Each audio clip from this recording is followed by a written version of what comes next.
Lisa took a few days to heal from her injuries, and during that time, Feeny stayed put in the cabin. He's still unsure who's out to get him. Is it the Ministry of Magic, other pureblood families, the Council of Elders, or maybe all of them? So, he can't show his face just yet. He needs to stay hidden for a bit so the magical world thinks he's dead. That way, the real masterminds can reveal themselves. If he rushes back into the magical scene without figuring this out, it might solve some issues now, but it'll create bigger problems down the line. Right now, they've already broken the rules by attacking Finny right outside Silvermoon Potion Store.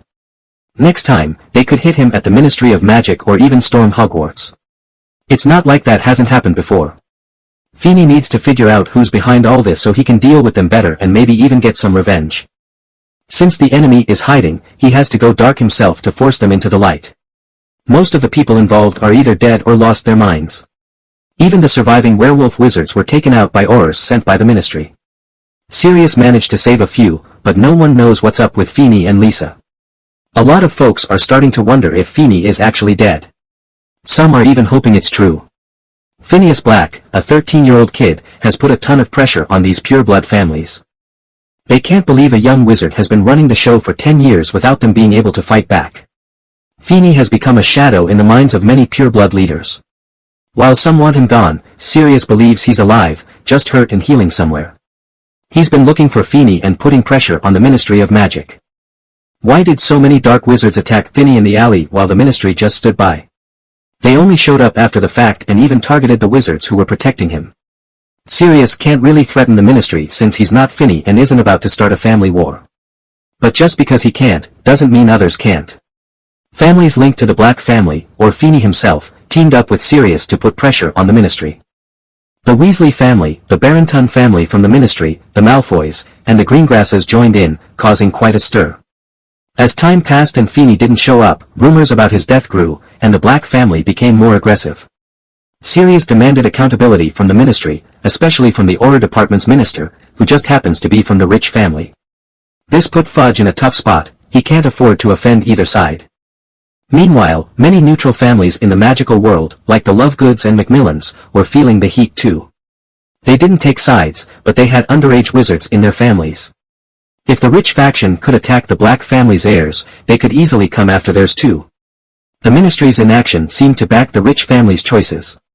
But the rich family wasn't behind this attack, they just fanned the flames after hearing about it and helped the real culprits.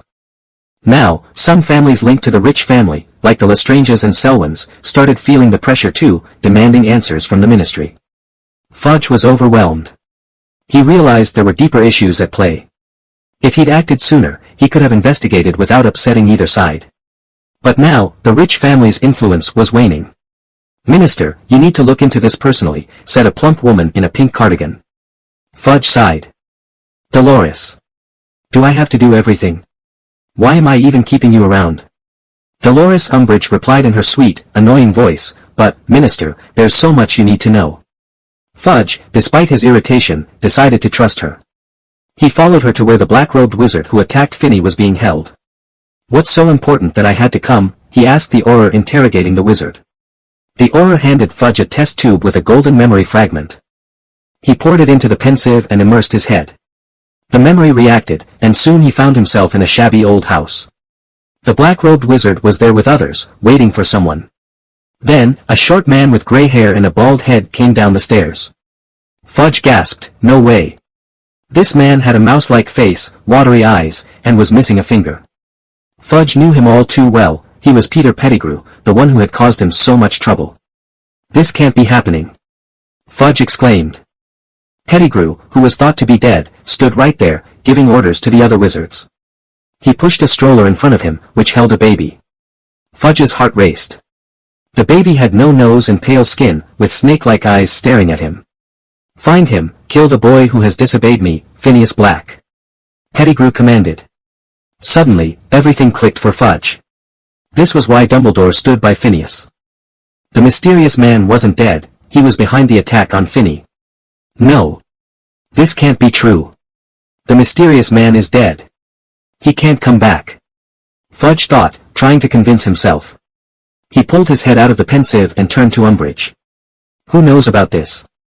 Umbridge pointed to the Auror beside her. "Just him. Fudge, panicking, raised his wand and shot a killing curse at the aura. This can't get out. The mysterious man must stay dead. Fudge was losing it.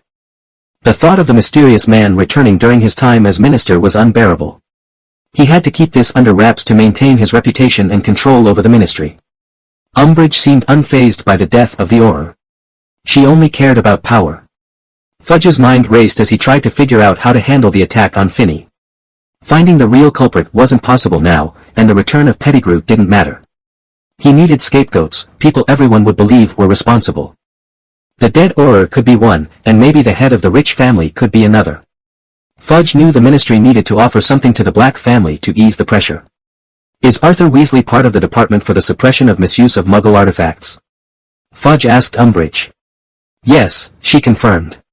Then he'll be the head of the Department of Magical Accidents and Disasters. Lucius Malfoy might be willing to be the honorary head of the Department of Legal Enforcement.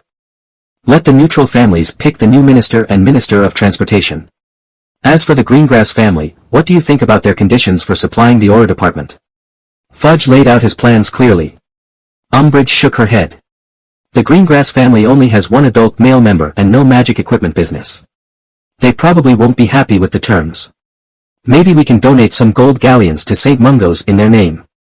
Pureblood families care a lot about their reputation. Sounds good. You handle it and deal with the ministers I mentioned. Remember, you'll also need to manage their families. If they want to keep quiet, great. If not, make them. Fudge added, I don't want to hear a word of today's events from anyone else. He shot a serious look at Umbridge. If it weren't for her usefulness, he might have dealt with her, but for now, she was fine as long as her power remained intact. The next day, news broke in the Daily Prophet about the arrest of the mastermind behind the attack on the young master of the Black family. The report also mentioned that several Ministry of Magic ministers were laid off and imprisoned, causing a stir among ambitious wizards eager to fill the vacant positions. Unfortunately, those positions were only accessible to certain powerful families. Feeny, hiding in a forest cabin, got the latest Daily Prophet delivered by Lisa's owl. It's funny how no one in the magical world thought to use an owl's delivery to track someone down. Feeny had everyone fooled into thinking he was missing. Owls are magical creatures that know where to go. If a letter doesn't have a specific address, just telling the owl who to deliver it to usually works, unless the recipient is protected by a loyalty charm. Looks like the ministry is trying to calm things down, Feeny said, looking at the reports. Lisa took the newspaper from him and skimmed through it. Master, do you think the real culprits are in this? Feeny shook his head, lounging on the sofa. No way. This attack was planned, and they knew Silver Moon Potion Store was mine. Only a few people in Fandau Alley even knew it was linked to me. The ministry officials likely had no clue. Lisa nodded, I don't show my face in the alley, so I wouldn't remind anyone about the Black family. Feeny agreed. I doubt there's a mole among us. Whoever attacked me must have done their homework or found someone who was already investigating me. Lisa looked puzzled. Feeny continued, I rarely meet you in public. The only thing that might have linked me to Silver Moon was the vampire war last year when many werewolf wizards came forward. It's easy to connect me with them. He chuckled at himself. I should have seen this coming. If I thought others would know about my werewolf allies, I should have realized they'd look into my connections. Lisa suddenly realized, Wolfsbane potion. Feeny stood up and looked out the cabin window. Exactly. The ingredients for that potion are pricey. Werewolf wizards can't afford it. But when a werewolf potion store popped up in the alley selling it at a lower price, it was easy for people to think it was my shop. Lisa sighed. I should have thought of that sooner. I'm sorry, Master. Feeny interrupted, don't blame yourself, Lisa. It was my idea to set up a potion store in Fanduoxiang. You were just following orders. Plus, I'm not heartbroken over those werewolf brothers. Lisa reassured him, Master, they died protecting you. But if this happens again, please follow our plan. If we tell you to leave, you need to go. Your safety is our priority. Feeny paused, then nodded. I understand, Lisa. Lisa was surprised. It had been years since he called her that. Back when he first rescued her, before the Wolfsbane potion was invented, he used to call her sister. She smiled, so, Master, should we show up now or wait? Feeny waved his hand. No need to wait. I already know what I need to. Lisa frowned. But Master, they haven't found the real culprits yet. The ministry is just looking for scapegoats. Feeney smiled and shook his head. What I need is the ministry's response. Their actions will help me figure out what really happened. Lisa still looked confused. Feeney sat back down, took a sip of coffee, and said, Fudge's idea to introduce scapegoats was smart. He's trying to cover up the truth because he's afraid of the real culprit. But his move made me suspect the truth. The minister of the Ministry of Magic is from the rich family. I figured they'd push him out from the start. The Auror showed up too late. If the rich family hadn't interfered, no one would believe it. But Fudge's ability to throw this minister under the bus suggests there's someone even more powerful behind this, Feeney added. Lisa was still confused. But what if the rich family really is behind this, and Fudge just dealt with whoever he could find? Feeney shook his head. I'm not sure if it's someone else, but the Minister of Magical Accidents and Disasters is an old man from a small wizarding family. He's not from the rich family or any other. Lisa was puzzled. Then how did he get this position? Since teaming up with Feeney to take down pureblood families, Lisa had learned that almost all ministry ministers came from pureblood families. It was odd for someone outside that circle to hold a ministerial position. Feeney smiled. He was just the Minister of Magical Accidents and Disasters. His child saved the previous minister's life during a crisis 10 years ago. So, this minister was appointed in exchange for his child's sacrifice. The father of a hero deserves to be taken care of. He has no descendants, and since that department isn't crucial, Fudge didn't bother much with it. This minister is just a pawn in a bigger game. Soon, news will come out that Arthur Weasley is the new Minister of Magical Accidents and Disasters. Lisa's eyes lit up. Mr. Weasley is loyal to Black. So, this position is a way to keep Black quiet? Feeney nodded in approval. Lisa continued, so, not all the ministers are rich as people. There must be some neutral ones among them. Their layoffs are probably Fudge's way of explaining to the rich family why they lost a power position. Feeney agreed. Exactly. The real culprit isn't the rich family. They probably just noticed something and added fuel to the fire. Lisa looked even more confused. Lestrange's influence is mainly in France, and Selwyn knows Britain is Black's territory. They wouldn't attack you. So, who's behind this? It can't be the Presbyterian Church, right? Feeney shook his head. It's not the Council of Elders. If they attacked me, all the legendary wizards from the Alec family would rise up. That's not what the Elders want. Who else could it be? Remember the wizard who overpowered several major families in the secular world 10 years ago? Are you talking about the mysterious man? Feeney nodded. Yes, only he could make Fudge panic and show his true colors. True colors? Lisa opened the newspaper again, searching for what Feeney meant. Feeney pointed to a small detail in the report.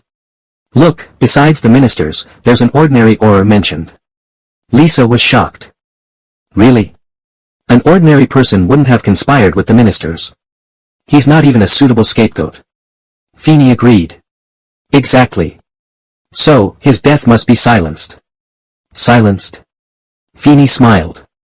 Our Minister Fudge isn't simple. When he became minister, he relied heavily on Dumbledore's advice, which made him seem humble. But once he gained power, he pushed Dumbledore away and started to take control. He even targeted Dumbledore and Hogwarts because he feared their influence. Feared? Lisa, already confused, felt even more lost. Yes, Fudge fears that Dumbledore will one day want to be Minister of Magic. He worries about losing power to Dumbledore. Fudge values his power more than most realize. Those of us who don't pay attention to the ministry see this clearly, which has led to the current situation. Feeney paused to sip his coffee. The Auror who silenced Fudge must have known something dangerous to his power. The only thing that fits is the return of the mysterious man.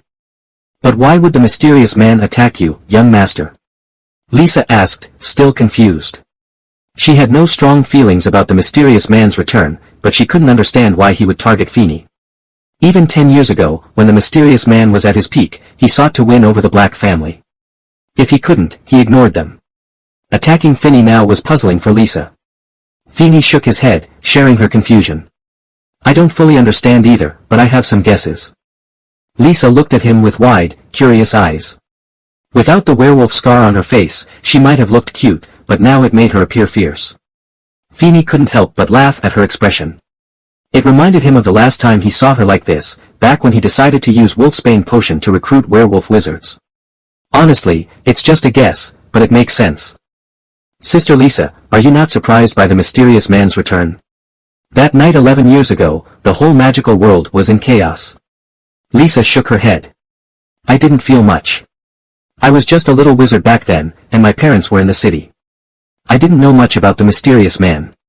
Maybe because my parents were purebloods, we weren't targeted by the Death Eaters. Feeny nodded.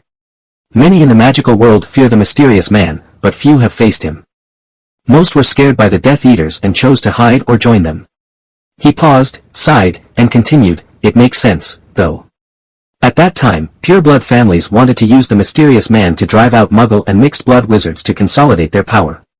Ordinary purebloods thought staying neutral was safest, not realizing the mysterious man would turn on them. When they finally realized it, the mysterious man had already gained too much power. If all the neutral wizards had joined the Order of the Phoenix, they could have defeated him and the Death Eaters. Lisa nodded. That's true. We can't underestimate the civilians in the magical world. Feeny laughed. It's a shame those pureblood families are so arrogant they can't see the power of the masses. They think they can ostracize them, but that's just asking for trouble. Feeny shifted the topic. The mysterious man did die that night, but he didn't die completely. This ties into a special magical object, Horcruxes. Horcrux? Lisa asked. Feeny nodded. Yes, but I can't explain it all now. There are books in the Manor's study. You can read them later. Does this relate to the mysterious man attacking the young master? Definitely. He can't die completely until his Horcruxes are destroyed. I've destroyed many of them over the years. He was just a wandering soul, unaware of their destruction. I suspect he was recently resurrected, and I destroyed one of his Horcruxes just 2 days ago. It was likely one of the last 3 he had. 3. He has that many. Yes, 7 is a magical number. His Horcruxes include Slytherin's pendant, Ravenclaw's crown, Hufflepuff's cup, Gaunt's ring, and my old diary from Hogwarts, which was destroyed recently by Professor Dumbledore and me. So, he still has 2 left. As long as those are destroyed, we can kill him for good. Feeny chuckled at himself. Our plan was to wait 2 years to resurrect him and kill him, but we don't know why he came back early. He also felt puzzled about Peter Pettigrew. Even if the Ministry hadn't sent him as requested, he was still in front of the Dementors. How could he be involved in the attack? While Feeny thought, Lisa asked, so, Master, should we return to the public eye or stay hidden? Feeny glanced at her. What do you think? Since you asked, you must have ideas. Lisa nodded. I think it's better if you don't show up. Hogwarts can't teach you much now, and you're stronger than most adult wizards. You could go into seclusion to study magic and find a way into the legendary realm. Feeny raised an eyebrow, waiting for her to continue. Of course, we can't waste our power. I'll go out and control the forces under you while hiding my identity. I'll also try to find the mysterious man and get revenge for you, young master. Feeny smiled and shook his head. He understood her point. The truth was, the mysterious man was now Feeny's enemy. Even if he was strong, he was still just one person and couldn't always have a large group of wizard bodyguards with him. If another large-scale attack happened without allies like Lisa, he could easily die. Lisa wanted to stay hidden to avoid that risk. Her plan to seek revenge was also about protecting herself while letting the magical world know she was back. Feeny shook his head slightly. I get your point, but Sister Lisa, if I choose to hide today, I'll never become a legend. Without a strong mindset, how can I pursue that path and compete to become a god? Lisa fell silent. She didn't know much about legends. All she knew was that legends like Dumbledore and the mysterious man existed above great wizards. Feeny smiled at her silence. Don't worry about safety. Hogwarts is still safe. Dumbledore is alive. He's not like the mysterious man. He was a legend decades ago. As long as he's around, the mysterious man won't attack Hogwarts. I'll likely stay in the old house or the manor, so he won't find me. We don't need to rush for revenge. It will happen, but not yet. Fudge will suppress news of the mysterious man's return. I don't want it spreading too soon. We should quietly watch his plans until we find his other 2 Horcruxes. Feeny's smile turned playful. He wasn't generous, he was narrow-minded. He noted the mysterious man's attack, and he would return the favor later. For now, he would just watch what the mysterious man planned and join in at the right moment. Feeny wondered what the mysterious man would do next. In the original story, after returning, he found Lucius and made Malfoy Manor his base. But now that the Malfoy family had joined Black's forces, they wouldn't willingly offer their home. Would he attack Azkaban like before? That seemed likely, given his most trusted followers were there. As Feeney predicted, news of the mysterious man's return reached a few. Snape, Lucius, and others felt their old marks heating up. Lucius, now with Black, sought out Sirius when Finney went missing. Sirius, loyal to Dumbledore, reported this. Snape felt the mark change and went to Dumbledore. Dumbledore. He's back. He must be back. Snape was unstable. You promised to protect Harry Potter. Don't break your promise. Dumbledore nodded. Severus, I need you to go back, just like 11 years ago. Help us track his movements. Snape agreed. I will, but don't let me down. As Snape left, Dumbledore pondered. So it was Tom who attacked you, right? Where are you hiding now? What's your purpose? Albus, trust us. Good young man, Nicole said, coming down from the headmaster's office after hearing from Snape. Finney has his plans, so we can rest easy. Dumbledore nodded. I'm not worried about Finney's safety. He's young but very smart. What concerns me is what Tom wants and why he attacked Finney. Of course, it's because I destroyed another Horcrux. Finney's voice came from a corner. After discussing plans with Lisa, he returned to the old house and found Sirius wanting to contact Dumbledore. Finney. Dumbledore was surprised to see him. Another one was destroyed. So there are two now. Finney nodded. Yes, if nothing changes, it's the one we suspected and the snake next to him. Dumbledore's expression grew serious. Are you sure? Finney replied, yes, the one we suspected can be confirmed. The snake will be confirmed later. When he attacked me before, he must have sensed that his Horcruxes were destroyed. He would definitely look for any hidden ones. After realizing they were gone, he'd likely make a backup. But with the limits on Horcruxes, he could only create one more, and the snake with him is the most likely candidate. Neither Finney nor Dumbledore mentioned that the Horcrux could be Harry. They both struggled with the thought. Harry was a living being, and they wanted to nurture his courage and dedication, preparing him for sacrifice. Also, Sirius, Harry's godfather, might not feel a deep bond with Harry, but Harry is James's child. Sometimes, Sirius might even forget Harry and think of him as James. So, while he might not care about his godson, he would care about James's child, just like Snape would care about Lily's child.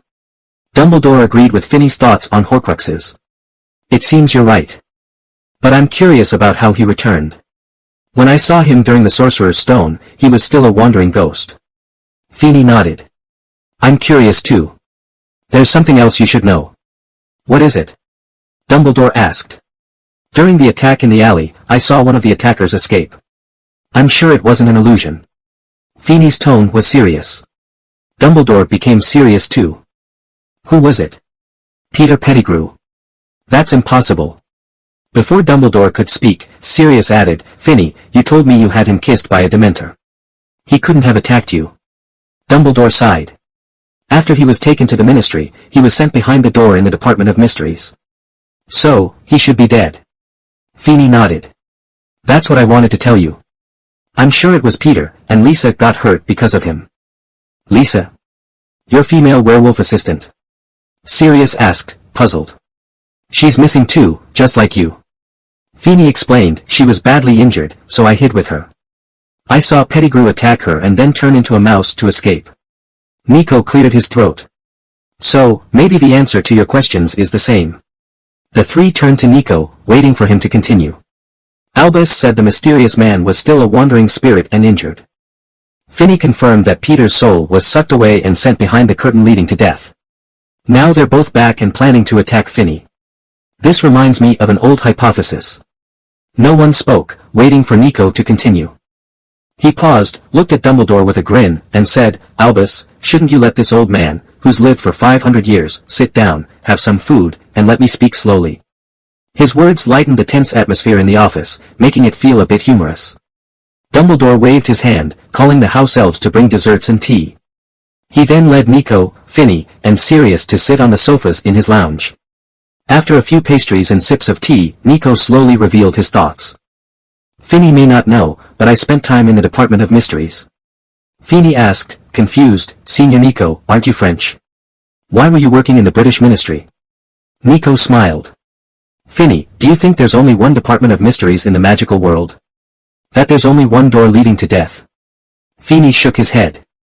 Of course not. If that door was so valuable, the ministry wouldn't control it. Nico nodded. Exactly. There are many such doors in the wizarding world. They are where all the known ministries are located. Finny understood why there were only a few ministries in Europe, America, Asia, and Africa. The establishment of the Ministry of Magic depended on those doors. Nico continued, I did work for the British Department of Mysteries about 100 years ago. They wanted my help studying that door, known as the link to death. After our research, we found some results. However, we decided to keep our findings secret. The Department of Mysteries is now silent, and those involved are almost gone. Back to the topic, we discovered that the door does lead to death. It's the only passage between the underworld and the human world. The god of death uses this door to travel and collect souls. Everyone, including Dumbledore, looked shocked. Even though they had some guesses, hearing Nico's firm words was startling. Yes, we saw death, Nico continued. Before the Department of Mysteries, there was a magical item, a single eye made of unknown material. Through that eye, we could see dying souls. We gathered at the door, and on my duty day, I saw him take the soul of a legendary wizard. Dumbledore interjected, I wondered why no legendary wizard's soul has survived over thousands of years. I thought they willingly died, but Tom's appearance showed even legends resist death. Nico nodded. We saw the god of death many times, each time taking a legendary wizard's soul. We believed that if lesser souls were willing to die, they would be drawn to that door.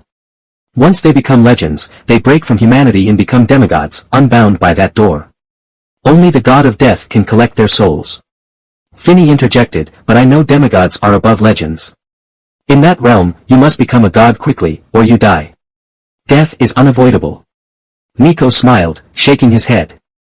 That's a common belief, but my research shows controlling a soul transcends humanity. Legends can also be demigods. The realm you mention is between legends and gods. The demigods are legends that have ignited the divine fire. There are two common paths, establishing a church to gain believers, or tracing origins, as legends say the first god did. Finny's heart raced. This was the path he was on, like the founders before him. Nico continued, if you don't become a god, there's a reason. The divine fire consumes a wizard's power. When it runs out, their magic, spirit, and soul burn away.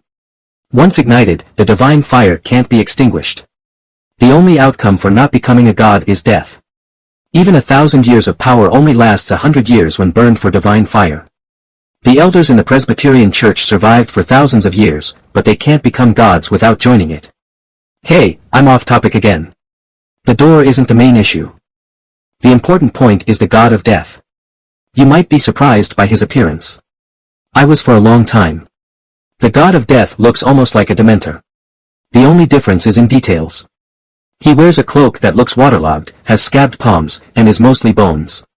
He carries a huge scythe wrapped in chains to avoid sucking away happiness. This discovery made us curious about magical creatures like Dementors. Sudden's appearance? Finny asked, realizing there were still many secrets about the magical world he didn't know. Dumbledore explained while Nico took a break to sip his tea. Yes, Dementors appeared suddenly. Records show they didn't exist before. One day, they appeared in Azkaban and have been there since, barely moving in the wizarding world. Nico nodded. After noticing a connection between the god of death and Dementors, we visited Azkaban. Guess what we found at the bottom, under the sea? The three rolled their eyes at Nico's teasing. He didn't mind and answered directly. Another door of death. Yes, you heard right. There's another door leading to the underworld in Azkaban. But it collapsed for unknown reasons.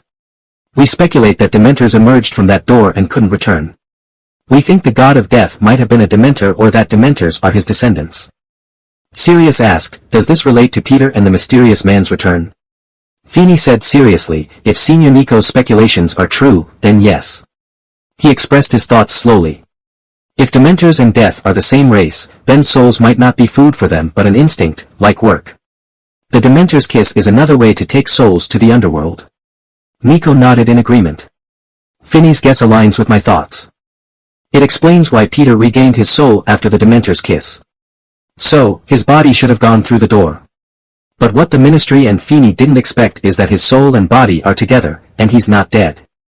Feeney spoke up, saying, so, his soul returned to his body, allowing him to survive. However, after the curse on Harry, the mysterious man's wandering soul lost some of its legendary power and was drawn into the door. Dumbledore nodded. That makes sense. In that realm, his soul could heal. He likely knows about that door and how to return, so it's not impossible for Peter Pettigrew to come back. Everyone frowned. If Nico was right, they faced a serious issue.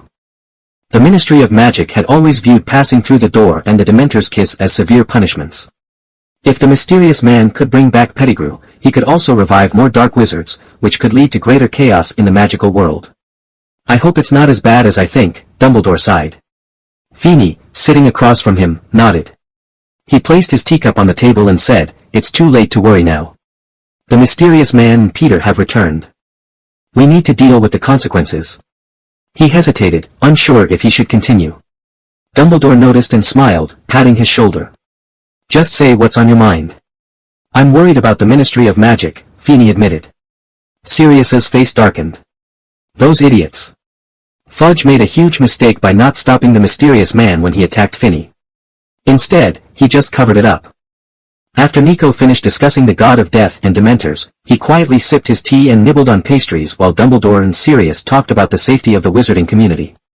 It made sense. Dumbledore faced death soon, and the mysterious man's return likely didn't impact him much. Feeney sighed, shaking his head. No need to be so angry, Sirius. I haven't even given my opinion yet. Sirius calmed down, leaning forward, eager to hear Feeney's thoughts. Seeing Sirius's tense posture made Feeney laugh. Sirius, I get what Fudge is like. He's selfish, unlike Professor Dumbledore. Anyone who threatens his power is an enemy, including Dumbledore, who helped him rise. Feeney looked at Dumbledore and said, so, Professor, Hogwarts needs to be cautious. Dumbledore asked, do you think Fudge will side with Tom against Hogwarts? Feeney shook his head. No, but I worry he'll try to undermine Hogwarts because he fears your influence, Professor. Fudge won't seek help from the mysterious man, he's too focused on maintaining power. Feeney smiled at Sirius. So, no need to be angry. Fudge's reckless style will likely lead to his downfall soon. But I'm more worried about Harry's safety, Feeney said, bringing up a concern they had overlooked. Dumbledore paused, about to reassure Feeney that Harry was safe due to Lily's spell, but Sirius interrupted. Harry! Sirius shouted, leaping up to apparate out of Hogwarts. Wait! You can't use apparition here. Feeney grabbed Sirius's arm. Let's finish talking first. Harry is safe for now. Lily's spell protects him from the mysterious man's magic. They can only find him through slow methods, like tracking or permission from the Ministry. But those methods take time. I'm worried that while Harry's curse protects him from the mysterious man, it won't stop Death Eaters, Feeney continued. Dumbledore frowned, pondering how to protect Harry. The mysterious man knew part of Harry's story and would likely target him again. We have to move Harry for his safety, Dumbledore said. But he needs to stay at his Muggle aunt's house each year to maintain the curse. Feeney nodded. We can't hide Harry forever. Dumbledore broke the silence. I asked members of the Order of the Phoenix to protect Harry. Feeney smiled. I know Ms. Arabella Figg, a squib in the Order, lives nearby. She takes good care of Harry and has many cats. Dumbledore and Sirius looked surprised. Sirius asked, how did you know? I didn't even know about her. Feeney shrugged. Harry's your godson. I asked people to find him long ago. He wasn't in the wizarding world, which I think was Dumbledore's plan to keep him grounded. Harry had to be adopted by relatives. Since there are no squibs in the Potter family, only Lily's sister, Petunia Evans, could adopt him. It took effort to find them. I knew Lily and Snape were friends, so I looked near Snape's house and found the Evans family. Petunia married a Muggle named Vernon Dursley and lives at number 4 Privet Drive. I kept an eye on Harry and found Miss Figg. She's been kind to him, which makes sense since Dumbledore left her there. Dumbledore sighed, impressed. Feeney, I underestimated you. You're a genius in magic. I never expected you'd uncover such secrets. Dumbledore felt relieved to have Feeney on his side. He realized that if Feeney had become a Dark Lord, the consequences could be dire. Feeney wasn't aware of Dumbledore's feelings. His knowledge about Harry came from the original story, and he had relied on his insights and clues to guide his actions. Dumbledore continued, yes, Mrs. Fig is in the Order. She's there to protect and monitor Harry. If needed, she'll alert me, but being a Muggle, she can't defend against Death Eaters. Feeney suggested, if a Muggle can watch Harry, why not have a wizard do it? Dumbledore and Sirius were surprised. That could solve their problems.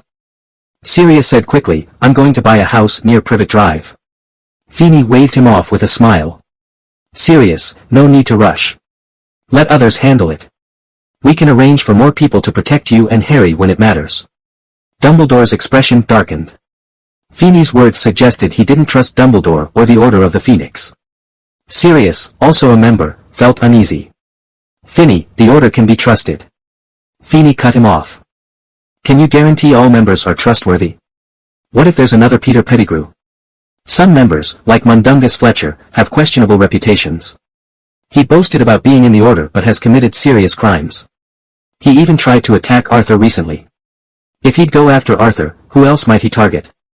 Feeney continued, he prioritizes his own interests. If he's assigned to protect Harry, he might neglect his duties for personal gain. We can't trust someone like that. Dumbledore and Sirius fell silent, knowing Feeney spoke the truth. While the Order had noble members, many had died in the last war, leaving behind a lot of unreliable people. After a deep sigh, Dumbledore agreed.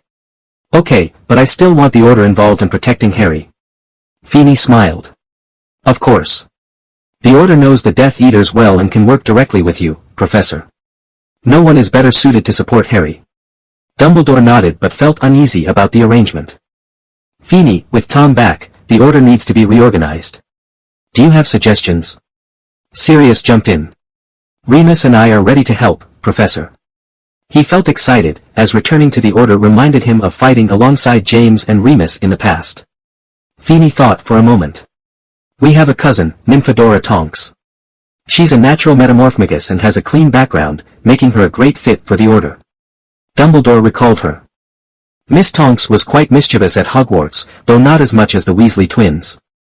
Dumbledore chuckled, thinking of the twins' playful nature. They always brought joy, even with their pranks. Feeney laughed too. George and Fred are great, but they're still students at Hogwarts. They could serve as reserve members. Arthur and Bill Weasley would also be suitable candidates, along with Arthur and Molly, given their history with the Death Eaters. Dumbledore agreed. The Weasleys are good choices, but Molly might not want to fight. I'll talk to her. Sirius added, Kingsley from the Ministry is a solid option. He's trustworthy and has always supported you, Professor. Dumbledore nodded. Kingsley has helped me a lot, but I hesitate to recruit him. He's still an Auror and works with the Muggle Prime Minister. Feeney countered, his position makes him a valuable asset for the Order.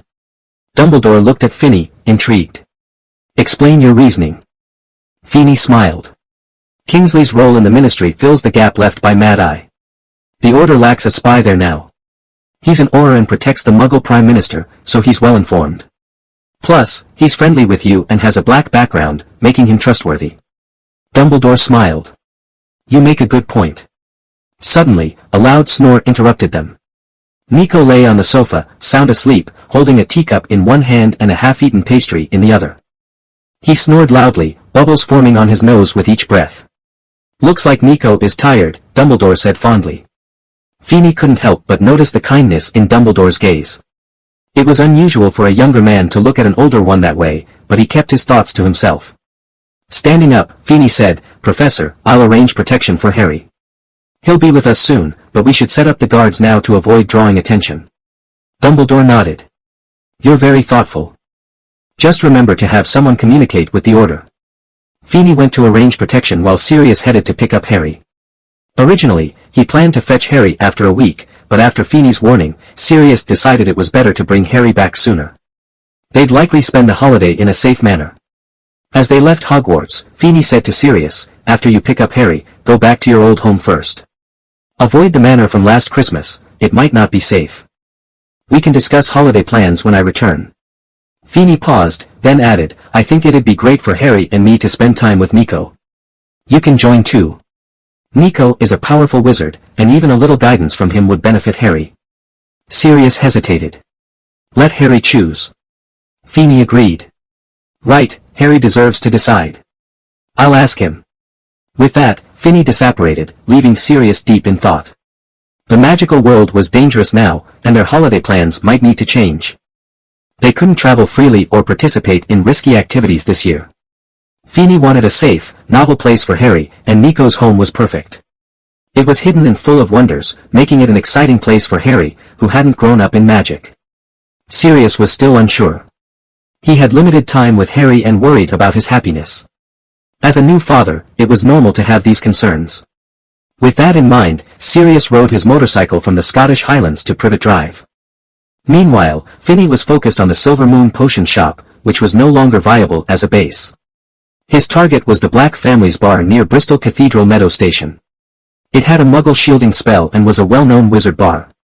The bar openly displayed the Black Family crest, signaling its ownership and warning visitors to follow the rules. Earlier, I mistakenly said Arthur Weasley worked in the Department of Magical Accidents, but he's actually in the Department for the Regulation of Magical Creatures. This confusion didn't affect the plot, but I wanted to correct it. This bar is the main hangout for the Black Family's underground forces. Many wizards take on tasks here to earn extra cash. The Black Family pays well, but extra money is always nice. Finney didn't mind them taking private jobs, it kept them sharp. As Finney pushed open the tavern door, a mix of smoke and malt liquor hit him. The noise and dim light made it feel like a place to unwind. His arrival went unnoticed by the drinkers and boastful crowd.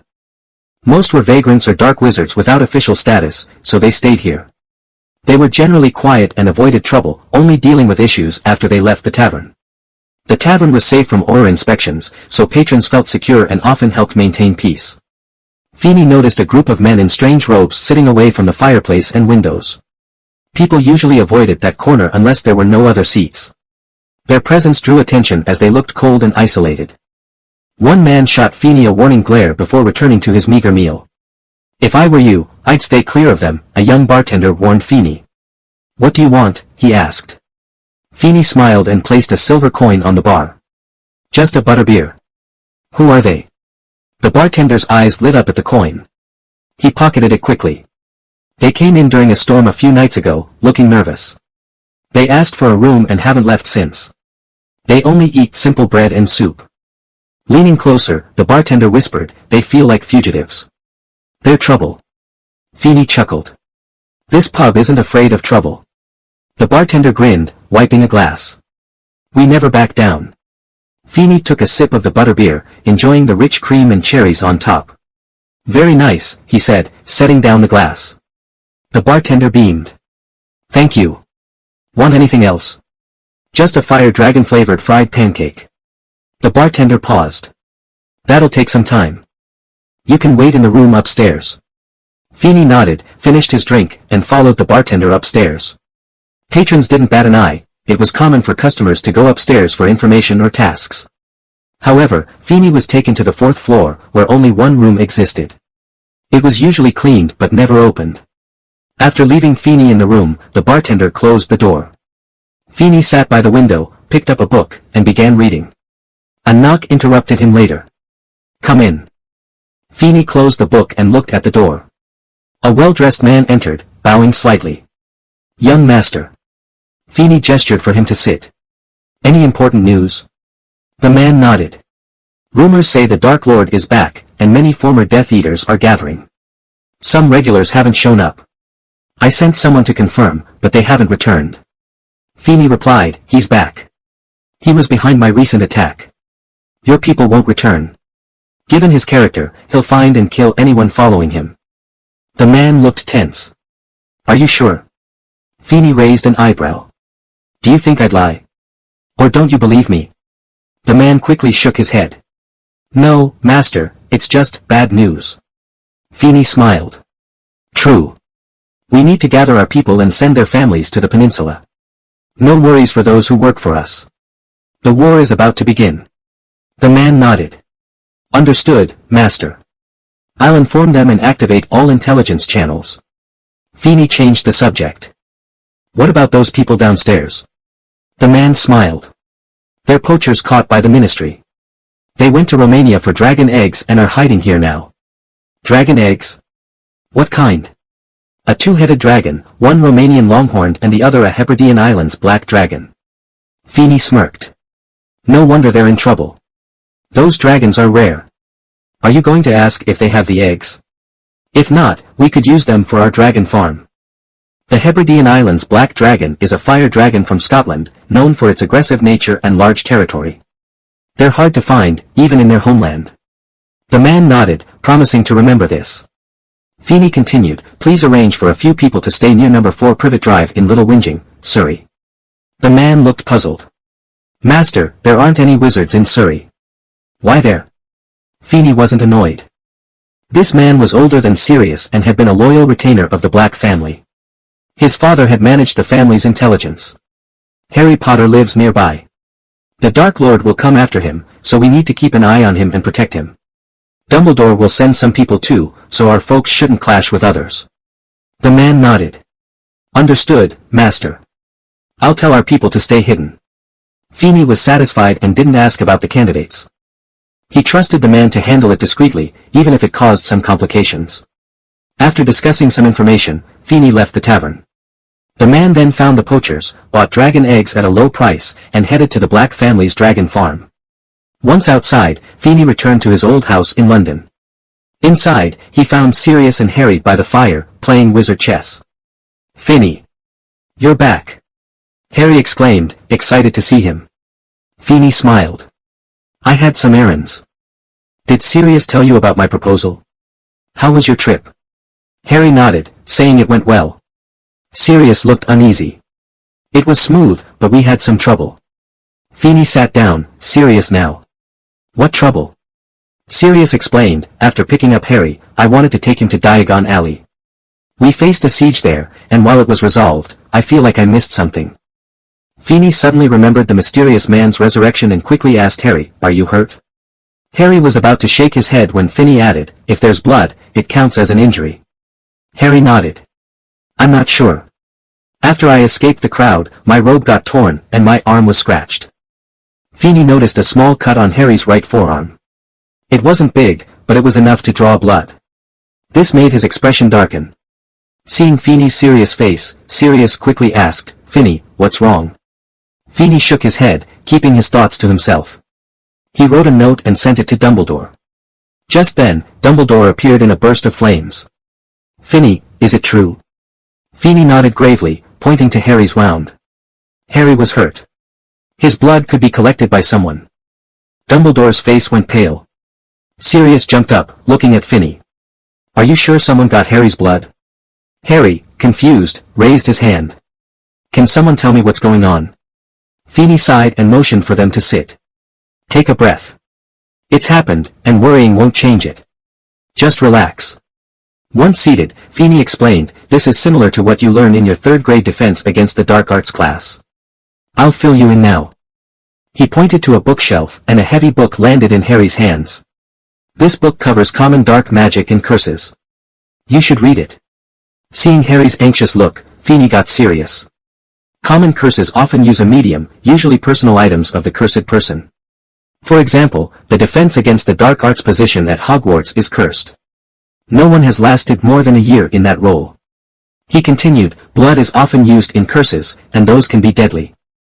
This is what Sirius is worried about, but that's not my main concern. Sirius, impatient, asked, what are you worried about? Is there something worse than Harry's safety? Feeney shifted to a serious tone. What worries me is something I read about, a forbidden alchemy method. Forbidden? Harry asked, confused. Dumbledore's expression turned serious. You mean? Feeney nodded. Yes, the kind where a father's bones can bring back his son. The flesh of a servant can restore a master's life. The blood of enemies can resurrect them. As he spoke the word resurrection, dark clouds gathered outside, and a storm hit London, casting a shadow over the room. Dumbledore sighed. So, you suspect? Feeney nodded. The only one who calls Harry an enemy is the Dark Lord. And his name shouldn't be spoken here. I prefer to avoid trouble. Dumbledore agreed. I understand. Sirius looked confused. But we thought he hadn't returned. Why would he need Harry's blood? Feeney sighed. That's why we're concerned. I misjudged his state. I thought if he could bring back Pettigrew, he could resurrect himself. I didn't consider he might still be between life and death. Dumbledore added, there's an alchemical formula for that. It requires snake venom and unicorn blood, along with rare herbs. He might have done this before. Feeney lay back, exhausted. We planned to resurrect him to kill him later, but that's not a good option now. Your generation isn't ready to fight Death Eaters, and the new ones aren't grown up yet. Dumbledore nodded. His return is too sudden. We're not prepared, and we need to adjust our strategies. Feeney looked defeated. Let's stick to our original plan. I regret it, but we can't ignore the risks. They both sighed, worried about Harry. The protective spell from Lily in his blood had kept him safe. But now that the Dark Lord had used Harry's blood, the spell's power was weakened. So, should we take Harry away? Sirius asked, realizing the blood magic had failed. He doesn't need to stay at his aunt's house anymore, right? Dumbledore shook his head. No, he still needs to live with them. They're his only relatives. Feeney felt uneasy about Dumbledore's reasoning. He knew Dumbledore wanted Harry to grow up surrounded by family, hoping it would keep him from following the Dark Lord's path.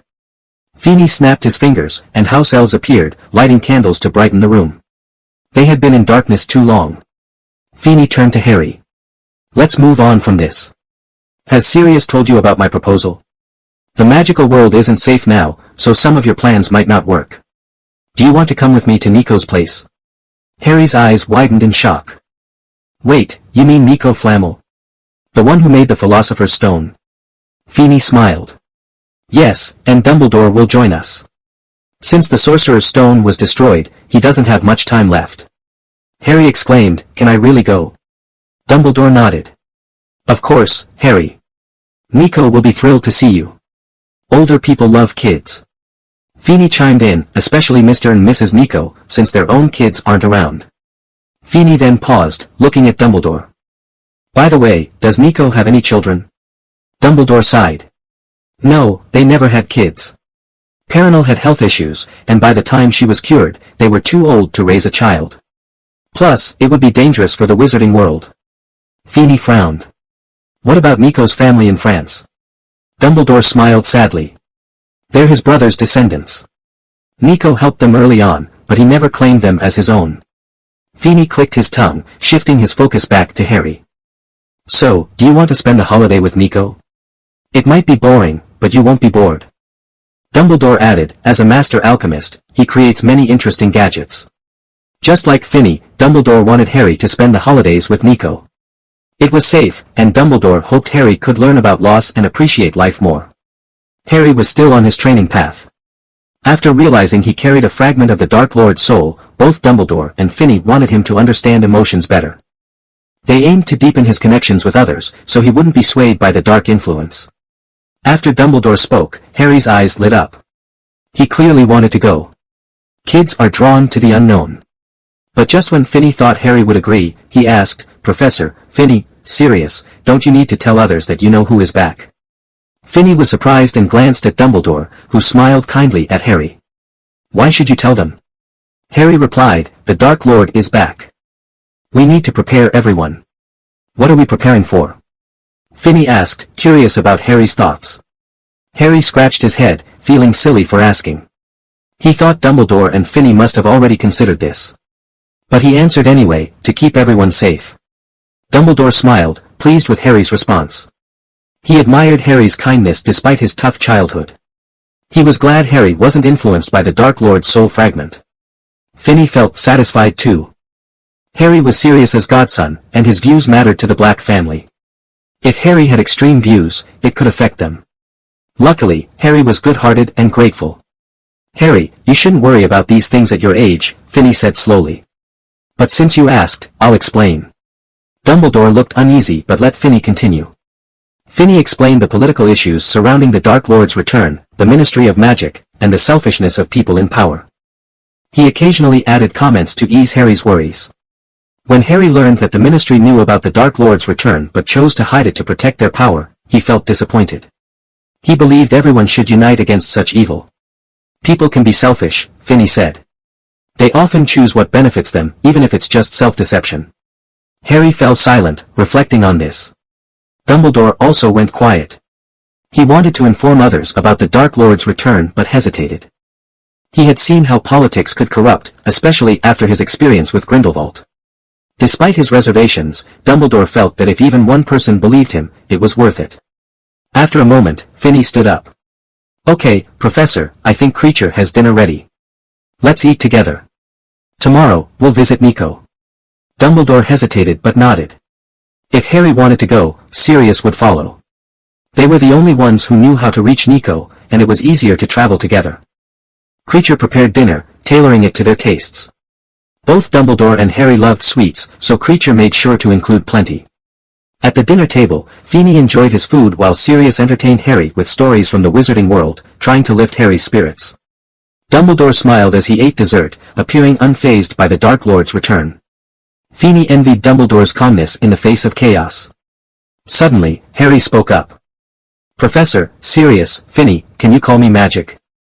Dumbledore paused, setting down his fork. "Of course, but it's a holiday.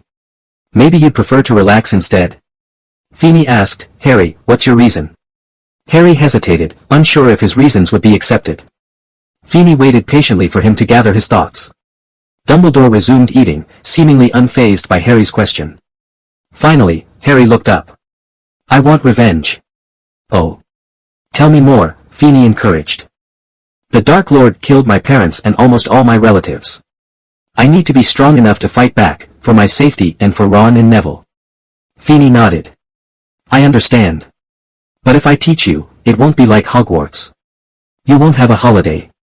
You need to focus and not just goof off with Ron." Harry listened carefully. Feeney didn't ask Dumbledore or Sirius to teach him, he wanted to take on the responsibility himself. Harry didn't object. Feeney knew it was because he understood the urgency of Harry's desire to learn. In the original story, Harry often talked about the Dark Lord but chose to play instead of training. That frustrated Feeney. But now that Harry wanted to learn, Feeney couldn't refuse. He was curious to see how it would unfold. Everything has changed because of him. Sirius Black got out of Azkaban early, the Horcrux was destroyed early, the Dark Lord was resurrected early, and Harry decided to strengthen himself. Dumbledore is still alive and won't choose death easily. In this situation, Feeney wonders how the Dark Lord can succeed. In the original story, Dumbledore is gone, Snape is dead, and Harry isn't strong enough. He was manipulated by Dumbledore. Now, facing a stronger protagonist group, Feeney doubts there will be any accidents. It's been a few days since they arrived at Nico's place. During this time, Harry has changed. He's not the same kid who played with Ron at Hogwarts. He's focused on learning magic and fighting. Feeney is strict with him, unlike the kindness he showed before. Sirius noticed Finney's attitude and suggested he ease up on Harry, but Feeney refused. "Harry, if you want to learn to fight, you can't limit yourself to one type of magic. Dark magic is often key in battles." Harry wanted to argue but didn't know what to say. Feeney smiled and said, "Do you think all dark magic users are evil? That's a common misconception. Some young wizards from pureblood families see dark magic differently. Dark magic doesn't always mean evil. Some spells, like the Fiery Blaze and the Corrosion Curse, aren't dark magic at all. Meanwhile, spells like the Stunning Spell and Legilimency are considered dark. Isn't that interesting?" He paused, looking at Harry. The Ministry of Magic defines all-powerful magic as dark, which helps them maintain control. Pureblood families understand the truth, but for others, it's better not to learn lethal magic. Just then, Dumbledore stepped outside. "Feeney, you shouldn't tell Harry these things." Feeney shrugged. "He'll find out eventually. Besides, Harry is from a pureblood family and deserves to know." Dumbledore frowned, realizing he had overlooked Harry's background. Ron is a Weasley, representing purebloods, and Neville is from the Longbottom family, providing connections. Dumbledore had hoped Hermione would join Gryffindor to represent Muggleborns, but Finney's influence had changed that. Dumbledore sighed, heading back inside to find Nico. Finney turned to Harry. "Black magic affects emotions, memory, and the soul. Young wizards learn to control their emotions first, like with the Patronus charm." Finney conjured a silver kitten from his wand. "This spell is useful, but many underestimate it. Your main task this holiday is to master it. Mastering memory means understanding spells like Legilimency and Oblivion. Great wizards can cast spells easily. Legendary wizards, like Dumbledore and the Dark Lord, can manipulate souls. The Dark Lord survived by creating Horcruxes, which manipulate the soul. I'm telling you this to help you understand black magic. Don't resist it, but avoid the 3 unforgivable curses. They can taint your soul, especially the killing curse. Using it leaves a mark, complicating your path to becoming legendary. Finney clapped his hands, smiling at Harry. Let's start training. I'll teach you what you need.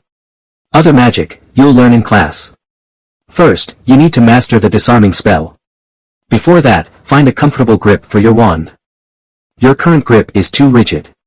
Finney demonstrated his grip. Watch how Dumbledore and Nico hold their wands too. They have unique styles suited for fighting. You need to practice and find your own grip. Once you master your grip, learn to cast spells. Powerful wizards don't always follow school techniques. I'll find books for you to choose from. The disarming spell is simple. The gesture is an inverted L. It doesn't need special emotions or thoughts, just a strong intent to disarm your opponent. It's easy for young wizards to learn with practice. You need to master it today. Expelliarmus! Finney shouted, waving his wand. A red light shot out, hitting a dummy and sending its weapon flying into Finney's hands. Speed is key. Practice often. In wizard duels, the first strike usually wins. Once you master this spell, aim to cast it silently within a second. It would be even better if you can do it without a wand. After that, Finney walked into the house, leaving Harry alone in the courtyard to practice the disarming spell repeatedly. Though learning magic was tiring, Harry felt eager. His progress was clear. After a few days, he transformed from a clueless muggle-raised kid into a young wizard from a magical family. However, he still needed to learn etiquette and communication. Sirius would teach him these things later. Finney had covered the basics, like the magical world structure, potion characteristics, and alchemical products, knowledge that usually takes 7 years at Hogwarts. Finney, you shouldn't have told Harry about dark magic, Dumbledore said as he joined Finney on the stairs. Finney shrugged, sipping his tea. Young eagles must leave their nests. Harry needs to know these things. He can't rely solely on the disarming spell. He needs more powerful magic, like the Patronus and Fire Curse. I can even teach him my evocation magic. Dumbledore sighed. You might be right. I'll share my transfiguration experience with him too. Finney shook his head. You should guide him on life principles. That will help him stay on the right path. His main focus now is mastering the disarming spell. After that, we can introduce other spells and transfiguration.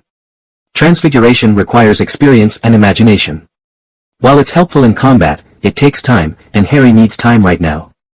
Dumbledore stayed quiet. Finney seized the moment and said, Professor, if it weren't for my age and magic level, I'd confidently say my skills in transfiguration are almost as good as yours. Finney spoke the truth. He inherited Gryffindor's legacy, which focuses on transfiguration. While he may not have many achievements, he excels in this area. Dumbledore sighed. Then let's go with your plan. We won't interfere. Finney smiled. Don't worry, Professor. I won't mess up Harry's training. I mostly taught myself. Nico chuckled, watching Dumbledore with a helpless smile, secretly hoping for some friendly banter between them. As Finney taught Harry, time flew by, and soon it was mid-August, a significant day for those in Nico's manor. Perennial chose her own death day. After stopping the elixir, she and Nico knew their time was limited. They could even pick the moment they passed. Perennial's death didn't stir the wizarding world, most had forgotten the powerful witch who once defeated Nico. Nico kept this matter private, only sharing it with his family. So, at Perennial's funeral, only Finney, Harry, Sirius, and a few descendants were present. Nico chose a beautiful spot in the woods next to the manor for Perennial's resting place. The forest was lively, with birds unbothered by their presence, even landing on Finney's shoulder for food. They were raised by Perennial, Nico said, a bit down but not sad. She felt I was too focused on alchemy, so she raised sparrows. Now, they're all descendants of those birds. I think she'd be happy here. Finney agreed, a kind soul like Perennial would love it. Nico waved his wand, and Perennial's body floated into the grave. He covered her with soil. Next to her, he prepared a grave for himself. They had spent nearly 600 years together. Finney stared at the unmarked tombstone, feeling a mix of emotions. It was as if a fire burned inside him. Nico noticed Finney's sadness and gently patted his shoulder. He understood Finney was struggling to process death, feeling reluctant and nostalgic. Perennial's time had come, and Nico's was approaching. He planned to leave in half a month. Harry was visibly upset, struggling to grasp the meaning of death. He had just met Nico and Perino, who were both kind to him. They shared stories, played games, and Perino always prepared food for him, which made Harry feel cared for. Recently, they even gifted him a complete Quidditch uniform and an alchemical device that could receive Muggle signals at Hogwarts. But now, those joyful moments were over. Even knowing it was their choice, Harry cried bitterly. Sirius, who hadn't spent much time with Perino, felt a bit down but didn't share the same deep sorrow as Harry. He stood beside him, offering silent support. Dumbledore, serious and solemn, said, "Perino is just starting a new adventure. Death isn't something to fear." Nico whispered to Finny, "Don't be sad. I've lived a great life." Finny nodded, still feeling the weight of loss. He would miss Perino's nagging and her delicious meals. He followed Nico and the others back to the manor. Soon, Nico's descendants arrived. He wanted to leave something for them. "I called you for 2 reasons, Nico said. "First, after September, please announce Perino's passing. Second, I need to arrange some things before I go." He paused. "I won't reveal where Perino and I will rest. Once we're gone, this manor will vanish, so don't search for us." Nico continued, "I have vaults in Gringotts. You can divide them among yourselves. After I pass, Sarah will provide the keys and secrets. Lastly, about my alchemical inheritance." Nico picked up a heavy book. "This is the Jewish Book of Abraham. I based my Philosopher's Stone on it. Unlike the version in the wizarding world, this original has only 20 pages and is very profound." Feeny watched curiously as Nico opened the book, revealing intricate designs and symbols. "Only talented wizards in alchemy can understand this. I'm leaving it to you, along with basic alchemical texts for learning. If any of you have talent, let them try. I've arranged for the rest of my possessions elsewhere, so you needn't seek them." Nico's descendants nodded, accepting the book and other materials. "Okay, you can go now," Nico said as he dismissed them. After they left, they found the manor had disappeared. Nico turned to Feeny with a smile. "I know your alchemical skills are strong. The notes I leave may not help much, but I want you to have them. The manor and its items mean a lot to me." Feeny nodded. While the notes might not greatly aid him, they were still valuable. He might pass them on to a talented young wizard in the future, but he planned to destroy the Philosopher's Stone formula to prevent misuse. Alchemy is about equal exchange. Nico believed this throughout his life. He entrusted Feeny with the manor and items to help him find a worthy successor. In the following days, Nico seemed eager to pass on his knowledge. He had Feeny record everything he learned. As Nico's time neared, Dumbledore began going out frequently, likely to deal with the Dark Lord. "Take a break, Nico," Feeny urged. "We've recorded most of your knowledge. We can delay your departure with elixirs." Nico shook his head. "No, Perino has waited for me long enough. I don't want to keep her waiting." Feeny sighed, wishing he didn't have to say goodbye to his mentor and friend. Nico smiled, sensing Feeny's sadness. "I've lived a full life. My parents gave me a good education, allowing me to learn Latin and Greek. I copied noble treasures and alchemical manuscripts, leading me to alchemy. I met Perino, my true love, and settled down to study alchemy. I spent 21 years unlocking the Jewish Book of Abraham, which led me to create the Philosopher's Stone. In my youth, I was obsessed with alchemy and ignored Perino's concerns. My pursuit led to tragedy across Europe. Thankfully, Perino helped me find peace and complete my work. I later realized the stone wasn't the legendary Philosopher's Stone but merely a tool for extending life. I didn't have the authority to know before, but when we were 87, Per and I chose to fake our deaths and focus on alchemy. My life hasn't been perfect, but it's been wonderful. You don't need to be sad. This is my choice, and it's the right time. My departure will lessen your burdens." Nico spoke calmly, as if he wasn't the one about to die. This showed the courage of legendary wizards like him. They faced death head-on. Dumbledore was similar. In the original story, he faced his own end with grace, sacrificing himself to save Draco and Harry. Feeny felt a mix of understanding and confusion. It was as if many of his doubts were finally answered. He realized that if he learned magic and built his power, he could reach the legendary level. The barriers that held back many wizards were gone for him. Feeny buried Nico alone. A few days earlier, Dumbledore, Sirius, and Harry had left for Diagon Alley to prepare for the new school year. Feeny didn't need to go, he had all his 4th grade textbooks in his portable library. Most were complete versions and some were even signed by the authors. Feeney didn't hold a funeral for Nico, not just because Nico requested it, but because he was the only one who knew the manor's location. Even Dumbledore couldn't find it. He learned that the magic protecting Nico's manor wasn't a loyalty curse but an ancient territorial magic. This magic keeps a place hidden. Only the lord of the territory knows its location. If the lord dies, they can choose a successor. If there's no heir, the territory remains hidden for 100 years.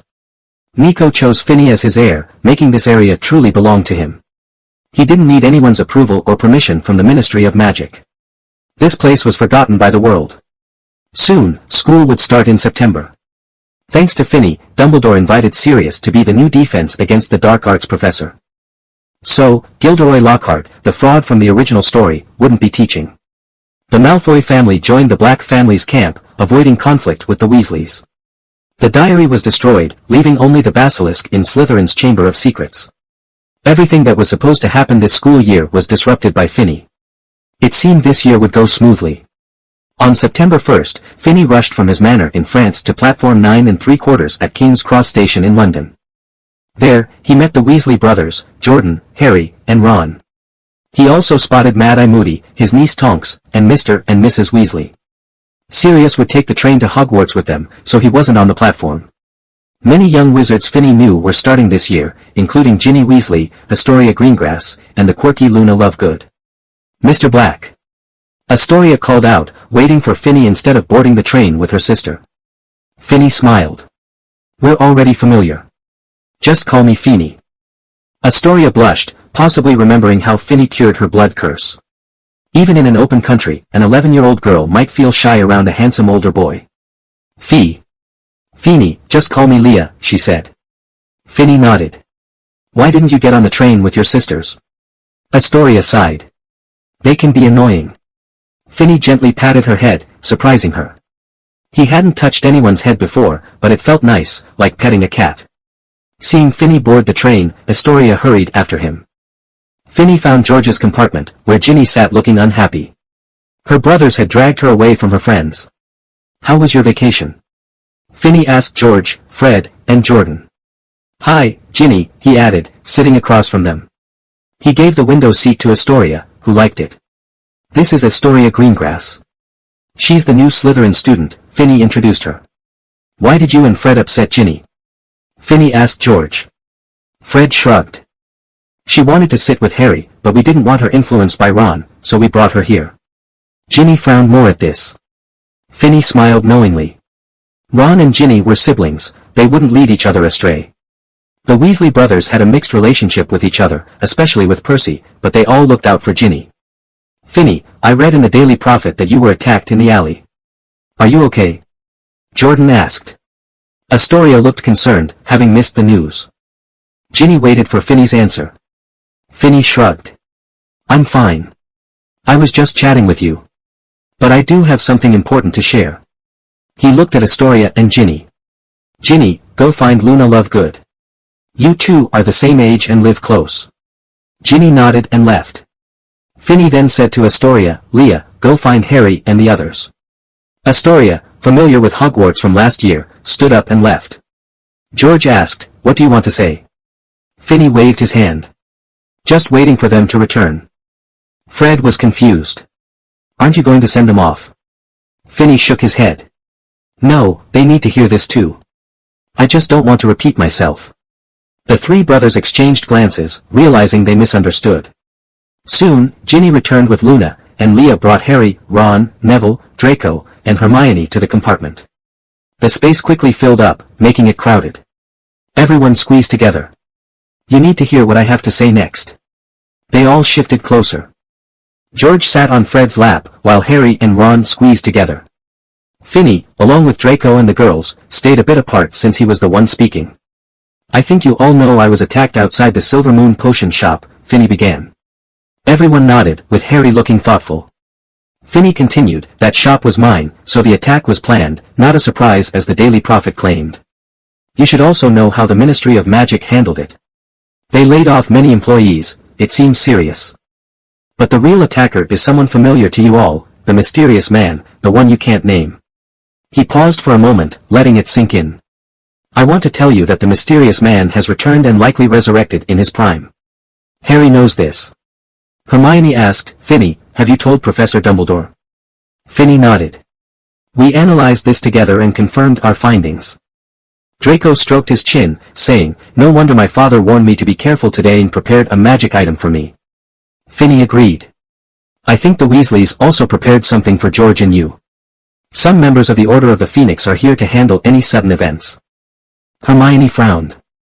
Order of the Phoenix. Finny nodded. Yes, it's a secret society Dumbledore set up to fight dark forces. Many members died in the last war. Most of today's members are new, but they fought against the mysterious man before. Okay, let's get to the point. I want you all to stay alert and not panic like before. Especially you, George and Fred. The mysterious man is back, and the Forbidden Forest isn't safe. Avoid it for now. Finny looked at Harry and Ron. Harry, you too. I warned you about dangers during my vacation. Don't wander into strange places. And don't practice magic just because you're back at Hogwarts. Draco, don't get too comfortable. You'll be practicing magic with Harry. Stay clear of your old group. Learn to avoid Slytherin's internal issues. Neville and Ron, I won't ask much of you, but I hope you practice with Harry. And girls, if you want to improve your magic, join Harry and the others. Everyone needs to stay safe, both outside and inside Hogwarts, especially from Slytherin students. Everyone looked at Finny, confused about why he was focusing on Slytherin. Finny smiled and explained. The mysterious man was a Slytherin student. As a mixed-blood wizard, he wasn't bullied, instead, he was supported by many Slytherins. After graduating, he used his followers' help to gain wealth and eventually slaughtered his family, the Gunter family. This made him infamous. He later tried to become the Defense Against the Dark Arts professor but was turned down by Dumbledore. After leaving Hogwarts, he became a legendary wizard, forming the Death Eaters and earning the title of Dark Lord. You all know what happened next. He terrorized the wizarding world until Harry defeated him. Ginny asked. So, Finny, you want us to watch out for Slytherin because the mysterious man relied on them to start the Death Eaters? Finny nodded. Not the first Death Eaters, but many of their parents were. After the mysterious man fell, most purebloods called themselves Death Eaters to protect themselves. They've been affected by the soul-stealing curse. The group understood, but Harry still looked uneasy. Harry, do you have questions? Finny asked. Where's Voldemort? What does he want? How do we stop him? Harry replied. Finny sighed. Harry, we shouldn't worry about that now. We need to focus on our safety. But I'm his target. Harry protested. Finny continued. I know you're curious, but we're just young wizards with limited power. We haven't even trained for real battles. It's irresponsible to get involved, it puts everyone at risk. Even if we could handle it, we're not strong enough. Many in the Order of the Phoenix are seasoned fighters. For your safety and theirs, it's best you don't participate. Though Harry and the others were reluctant, they stayed quiet.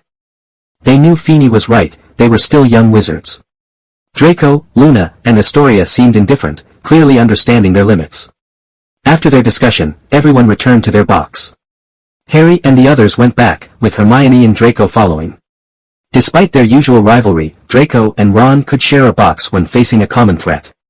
Luna stayed behind, and Finny took a moment to observe her. Her long blonde hair was messy, and she had her wand tucked behind her ear. Long time no see, Luna. How are you? Yes, she replied, staring blankly at Finny. Finny noted that Luna hadn't changed much, though she looked a bit unkempt. After Luna greeted him, she raised a magazine to cover her face and fell silent. George and Fred teased Ginny, who was still upset with them, while Jordan enjoyed the banter. Astoria seemed nervous, wanting to talk to Finny but holding back.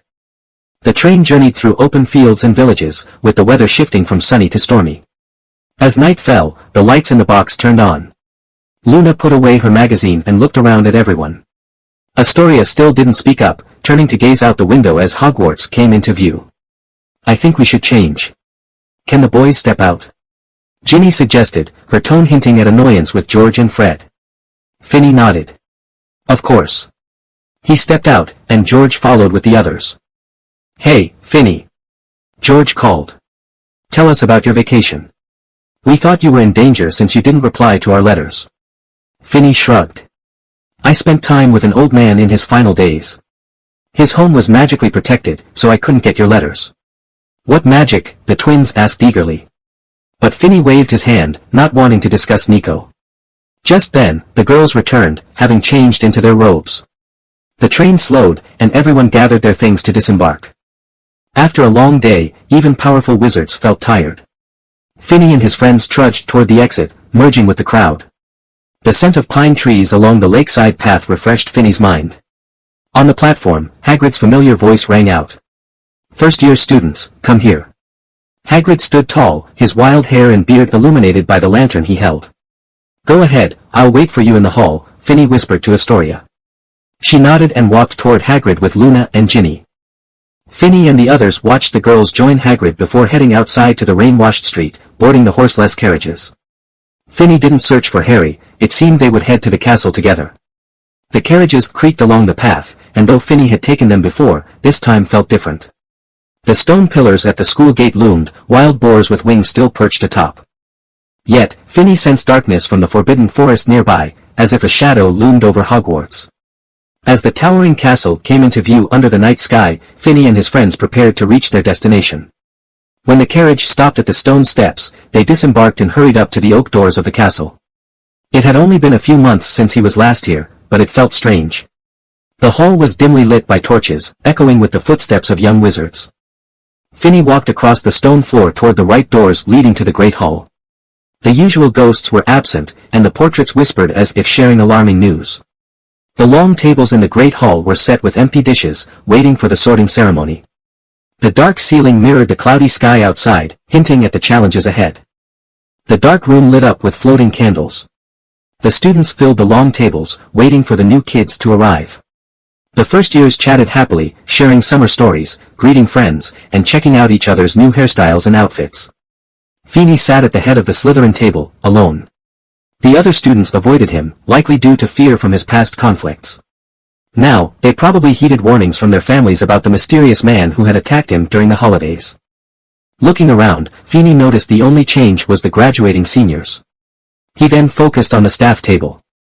To his surprise, Dumbledore sat there, wearing a purple robe with silver stars.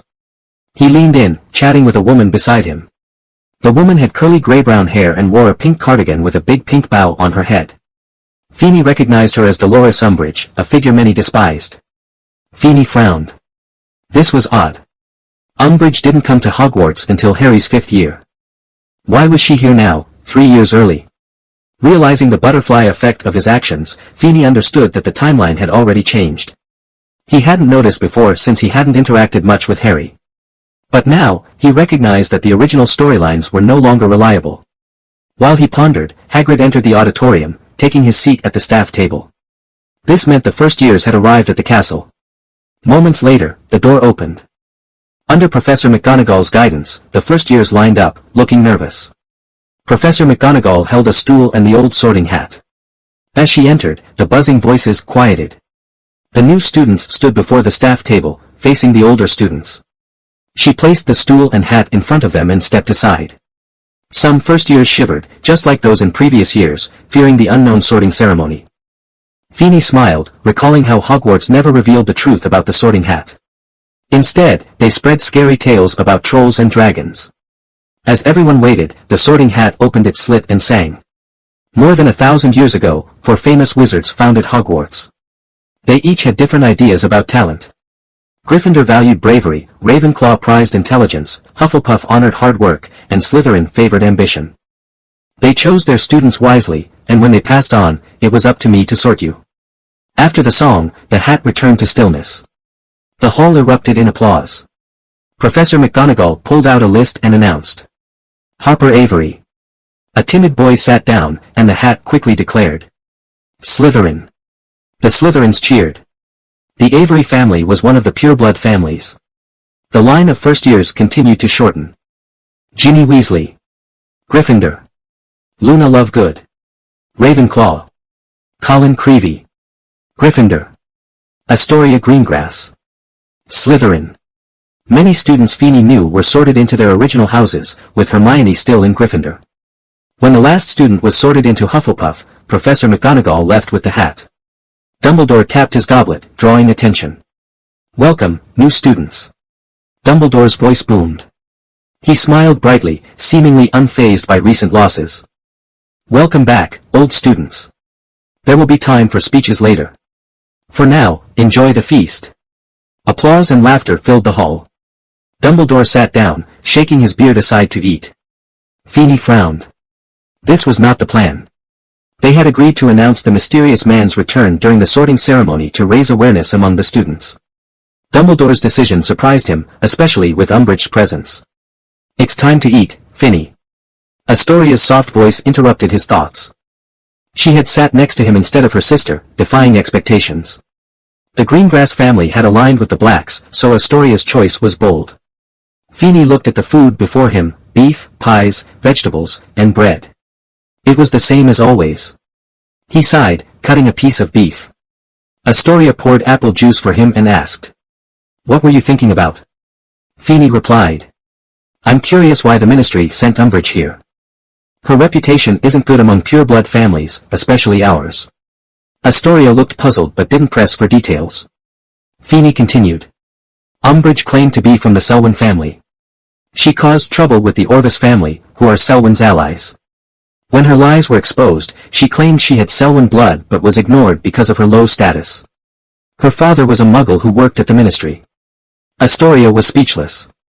Umbridge's actions could provoke powerful families like the Selwyns, which was reckless. Astoria didn't know what to say at this time. This woman was really good at killing people. Selwyn and Black were different. That family could really be said to be flourishing, not counting the collateral line is the direct line. There are more than a dozen people in each generation. Counting the collateral lines, most of Greece is the blood of their family. It is wrong for Umbridge to provoke such a huge family without knowing anything. What is seeking death? Feeney shook his head and said, "Forget her, let's eat. Dumbledore will have more to say soon." Sure enough, after everyone finished eating, Dumbledore stood up. The noisy chatter instantly quieted down as everyone turned to him, waiting for his words. "Now that we've enjoyed a delicious meal, I need your attention for some important announcements for the new semester," Dumbledore said, his voice steady and calming. "First years, remember, you must not enter the Forbidden Forest. And older students, pay attention too." He shot a pointed look at the twins, George and Fred. "Our caretaker, Mr. Filch, has asked me, this is the 423rd time, to remind you that no spellcasting is allowed in the corridors. There's a long list of rules posted on his office door. This year, we have 2 new staff members. We're excited to welcome Professor Sirius Black as our new defense against the dark arts teacher. We also welcome Dolores Umbridge as the High Inquisitor of Hogwarts." The auditorium erupted in noise. A High Inquisitor. This position was new and seemed like the Ministry of Magic was stepping in at Hogwarts. While students whispered, Dumbledore continued, "Quidditch team selections will take place at..." Dumbledore suddenly paused, looking at Umbridge, who appeared even shorter standing than sitting. No one knew why he stopped.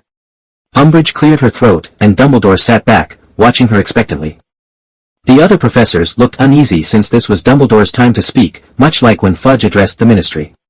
Feeney frowned. Umbridge was not someone who lacked awareness. She must have had a reason to interrupt Dumbledore, perhaps to undermine his authority. Umbridge spoke in her high-pitched voice, "Thank you, Principal." This was clearly an attempt to overshadow Dumbledore. "Thank you for the warm welcome," she continued, her voice annoyingly cheerful. "It's wonderful to be back at Hogwarts. I look forward to getting to know all of you. I believe we will be very good." "Ugh." Feeney couldn't hold back and interrupted her. Umbridge glared at him, wanting to scold him but hesitating due to his reputation. She looked livid, like a clown caught off guard. After a few deep breaths, Umbridge continued, "The Ministry believes educating young wizards is very important. Your talents must be cultivated carefully. Our ancestors' magic is a treasure that must be preserved." She paused, bowing to the other professors, but they ignored her. Umbridge carried on, "Previous principals made innovations, but progress for its own sake is not allowed. Our traditions are valuable and should not be clumsily altered." Feeney felt dizzy listening to her long-winded speech. The other students whispered, creating a stark contrast to the silence when Dumbledore spoke. Astoria smiled and offered Feeney some food. He noticed his plate was piled high with steak, chicken, and mashed potatoes. "Leah, I've already eaten," he said, confused. Normally, the food vanished when Dumbledore spoke, but this year, it remained. Astoria smiled, I know, but I haven't finished. I plan to take some back to the dormitory. Feeny felt embarrassed, like he was her food storage. Astoria added food to his plate, exploiting a loophole in the Hogwarts food system. If there was food on a plate, it stayed until it was empty. As Astoria slowly chewed her steak, Feeny sighed. How could she eat so slowly? She blushed and whispered, I thought I could enjoy my food while listening to Professor Dumbledore. Meanwhile, Umbridge continued her speech, seemingly oblivious to the restless audience. The professors listened intently, except for Professor Flitwick, who had fallen asleep. Feeny noticed Snape looked distracted, likely calculating potions in his mind. McGonagall appeared serious but was probably holding back her frustration at Umbridge. Feeny turned to Astoria and asked, You lived near the principal's office last semester, right? Astoria wiped her mouth and nodded, Yes, I used Fox's flames to suppress the curse affecting my magic growth, so I stayed close to him. Feeny understood. Hogwarts had many bedrooms, remnants of its past as the Uchiha family's castle. There were fewer dorms now, but the castle still held many hidden rooms. You know the Slytherin house rules, right? The Shadow Prefect rules, he asked. Astoria nodded, I heard about them from my father. Why do you ask? Feeny smiled, since you've lived alone, you might not be used to a dorm full of people. The Shadow Prefect has a private room. You could try it. If it doesn't work out, I can let you use my dorm. I rarely stay there. Astoria hesitated, then said, I'll give it a try. I doubt these first years will be a challenge. Feeny looked at the Slytherin first years. There were few this year, and only one came from a notable family, the Averys. The rest were mostly mixed blood or from smaller families. He smiled, realizing there was a big gap between Astoria and the others. Because some changes have worked well, while others came at the right time. At the staff table, Umbridge kept talking. Feeny tried to find a topic with Astoria to distract her. Luckily, Umbridge wrapped up soon. Let's move forward into a new era of enlightenment, efficiency, and reason. We will maintain what's important, improve what needs fixing, and abandon what must be prohibited. She sat down, and Dumbledore led the applause. After a moment, the students joined in, some even teary-eyed, not because her speech was moving, but because it was finally over. Thank you, Ms. Umbridge. Your speech was enlightening, Dumbledore said, bowing to her. Now, as I mentioned, the Quidditch team selection will be held at. Feeny wasn't the only one catching the meaning behind Umbridge's words. Hermione, sitting at the Ravenclaw table, explained to Harry, Ron, and Neville behind her. This means the Ministry of Magic is starting to interfere with Hogwarts. As Hermione spoke, Dumbledore finished up. The sound of chairs scraping filled the auditorium as students stood to leave. First years, this way, the prefects called, guiding the new students back to their common rooms. The little wizards walked shyly through the aisles, heads down, avoiding eye contact. Feeny frowned at Astoria, saying, You should head back to the common room first. I need to take care of something. Astoria nodded and followed the Slytherin prefect out of the auditorium. Feeny stayed behind, watching the students and professors leave. He wondered why Dumbledore hadn't announced the mysterious man's return as they had planned. He didn't think Dumbledore would back down due to pressure from the Ministry. So, why the change? As the heir to the Black family, Feeny felt he had the right to discuss this with Dumbledore. They had collaborated before, and he was more of a partner than a subordinate. Sure enough, Fawkes appeared beside him. Feeny took the Phoenix's paw, and in a burst of flames, he found himself in Dumbledore's office. Did something happen, Professor? Didn't we agree to announce it? Feeny asked, confused. Dumbledore sighed. There were some surprises. He handed Feeny a stack of letters. Take a look. What's this? Feeny asked, puzzled. Dumbledore explained, I leaked news about this before school started to alert people. These are the responses I received. Feeny scanned the letters and said in shock. Are they stupid? Do they really think hiding the truth helps? Most letters asked if parents could take their kids out of school. One parent expressed concern about Dumbledore, wondering if he was becoming an old fool. Feeny realized they were ignoring the threat of the mysterious man. Dumbledore was seen as confused, and people thought they could ignore the danger. Not all letters questioned Dumbledore. Some expressed support, like Neville's grandmother, who offered her grandson to fight against the mysterious man, even at the cost of his life. After reading the letters, Feeny sighed and returned them to Dumbledore. It seems worse than I thought. Dumbledore nodded. Yes, we hope to prepare everyone, but no one wants to believe it now. There was a hint of self-deprecation in Dumbledore's tone. It seemed like he was ready to give up. But Feeney knew Dumbledore wouldn't back down. Years ago, when the magical world chose to give up, he formed the Order of the Phoenix to fight back. Even now, if the magical world turned against him, he would continue to resist. Dumbledore was the kind of person who would sacrifice everything for peace. Feeney understood that Dumbledore had faced disapproval and hostility. When crises pass, saviors often face suspicion. It seems we can't announce this as planned. People won't believe it until it affects them directly. If we force it, it could lead to chaos. Feeney recalled how, in the fourth book, when the mysterious man returned, Dumbledore faced disbelief and hostility for revealing the truth. Realizing their reactions mirrored the past, Feeney felt announcing it wasn't necessary.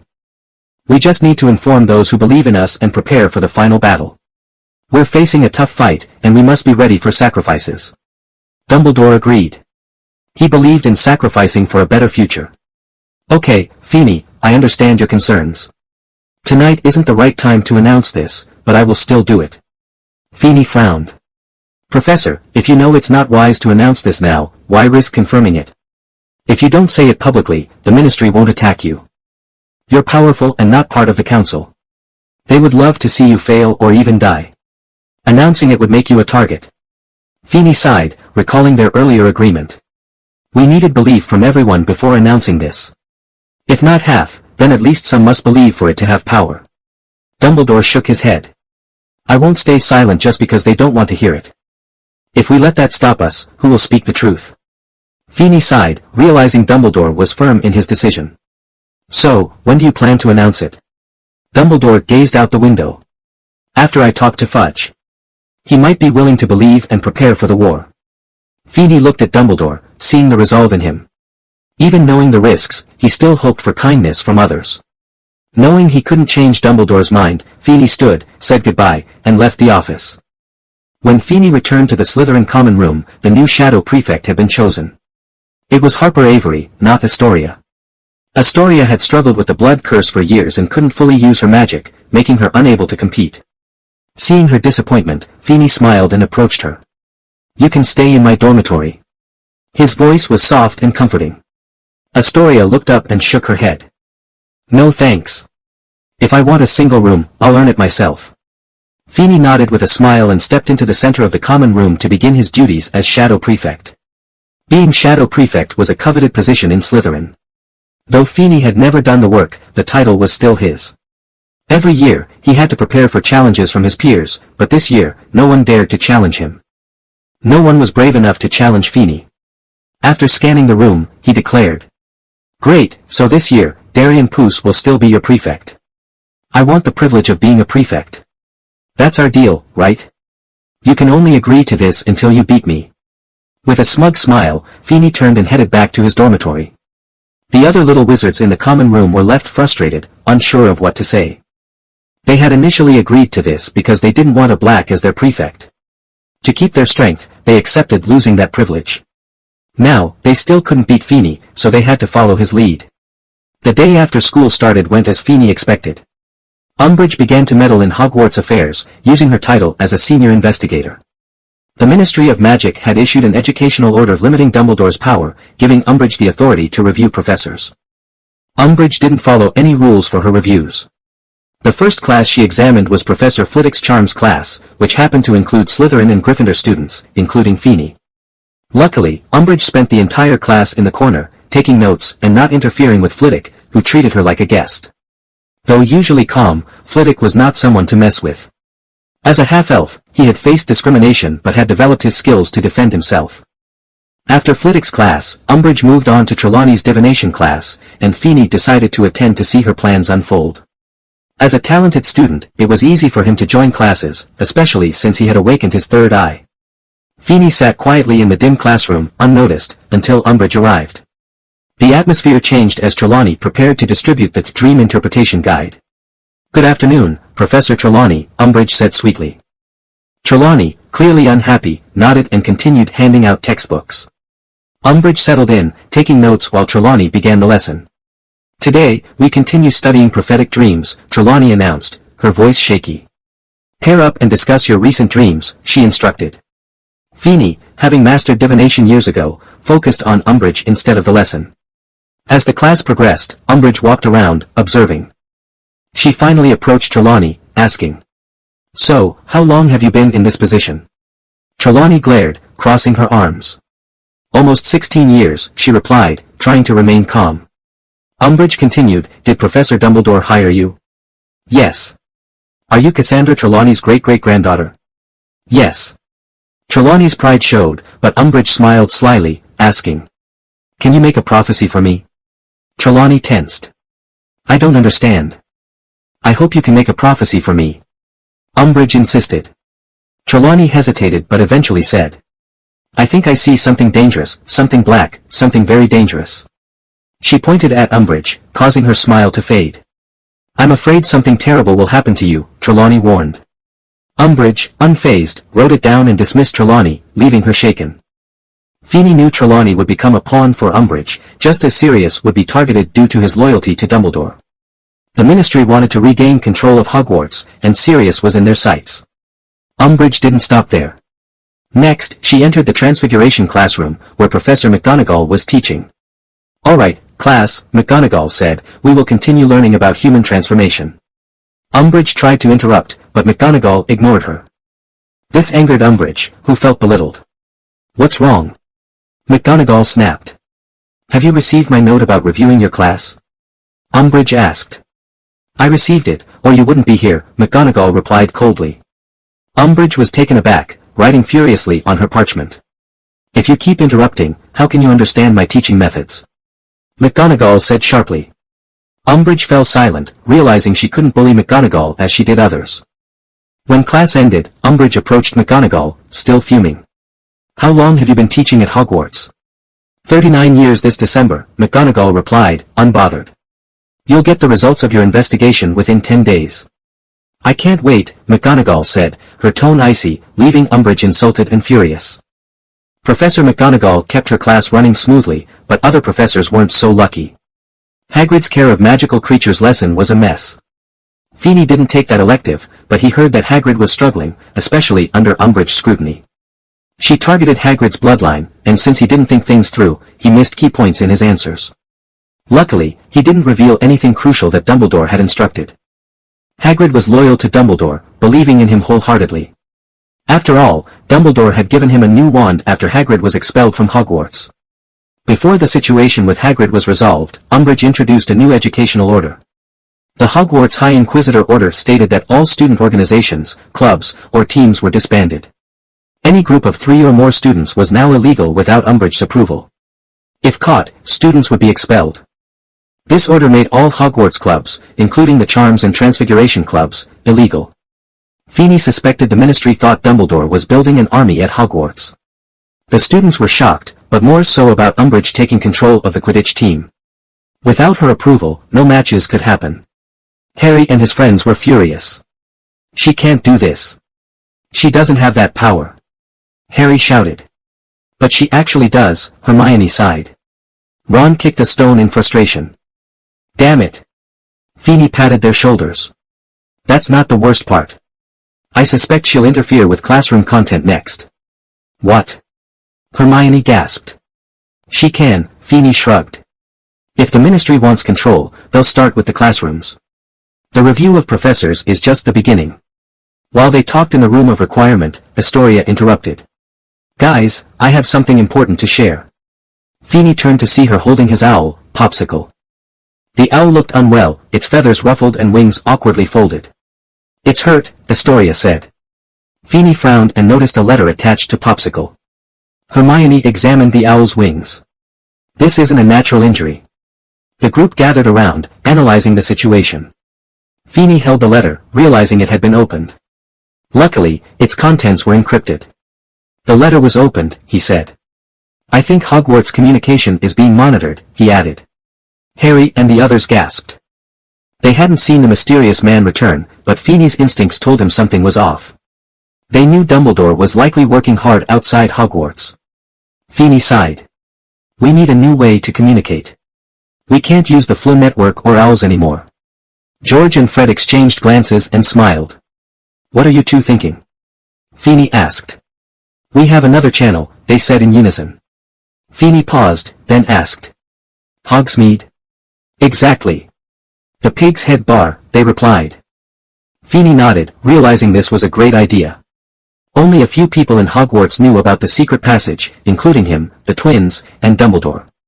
Seeing the confusion on the others' faces, Feeney smiled and cast an illusion spell, making them invisible. Why the illusion curse? Hermione asked. Just in case someone in Hogsmeade is watching, Feeney explained. They made their way through the tunnel until they reached a door. After knocking, it opened to reveal Aberforth Dumbledore, who looked a lot like his brother. Feeney spoke quickly. There are issues at Hogwarts. I need to inform the Black family. Please forgive me, Mr. Dumbledore. Dumbledore? Harry exclaimed. Aberforth ignored him and turned away. Feeney added. This is Aberforth Dumbledore, the professor's brother. Don't mention Albus around him. The bar's kitchen fell silent as everyone processed this information. Aberforth returned with a young boy who bowed toward the hidden group.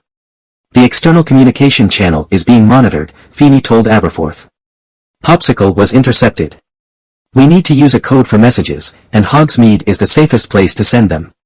The boy nodded, listening closely. Also, tell Lisa to prepare some disappearing cabinets and double-sided mirrors. They're safer and faster for communication. The boy didn't speak but stared at Aberforth. Feeney reassured him. Mr. Dumbledore can be trusted. The boy then said. Sister Lisa warned us about strangers in Hogsmeade. Some are from the Auror department, but others are unknown dark wizards. Those are you-know-whose people. Feeney said. Dumbledore is facing a conspiracy from the Ministry.